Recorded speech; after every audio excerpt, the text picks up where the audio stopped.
Kapit hapon na naman at sadyang nakayoko, nakaupo namimilip, mga matay namumugto, nais na pumatak, luwas aking mga mata. Ayoko nang naisip pa na mabuhay pa sinta sa sobrang siglaot at galit dito sa aking dibdib. Di ko na makuwang kumalma at sa'yo ay makinig sa mga paliwanag mo kung bakit mo to nagawa. Ano ba aking kasalanan o sa'yo'y kulang pa ba? Ang isang katulad ko na halos ibigay ang lahat, sinakripisyo ang sarili kahit napakabigat. Tinanggap ko ang lahat, pagkataob mo't ikaw ang hindi ko matanggap kung bakit ika'y umayaw. At nalaman ko na lang bigla na kayo na palang dalawa. Hindi ka ba nahiya sa kaibigan ko sumama ka?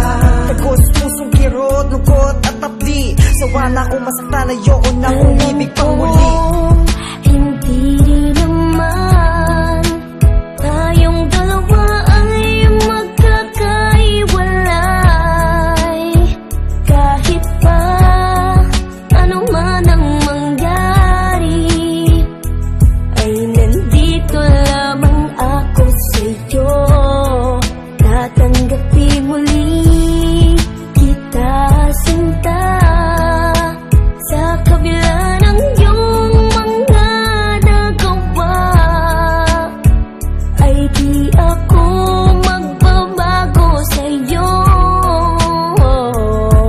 pagkat ikaw ay aking mahal, o aking mahal. Sa kabila ng sakripisyo sa'yo't pagpapakabuti ko, di ko inasahang pagdurusa ang aabutin ko. Sa dami ng mga bagay na sa'yo'y aking binigay, kala ko ako lang pero ngayon ang iyong kapiling ay iba. At ang masakit, kaibigan ko pa at masakit na halos pagduldulan mo sa aking mukha na mas mahal mo siya. Bakit kilala mo ba siya ng lubusan para gawin mo sa kanya ang magsunod-sunuran na iwanan mo ako at ako ay itakwil? Di lang ikaw, pareho lang kayo sa akin na nagtaksil. Walang araw makikita mo ang iyong pagkakamali pag bumalik ka sa aking luwaan at puso mo'y sawi. Isang taon ang nagdaan ay bumalik ang luwaan, iniwanan kanya matapos galawin at anakan. Lumapit ka sa akin pagkat di mo wala mang gagawin, nakikiusap ka sa akin, ika'y muli kong tanggapin.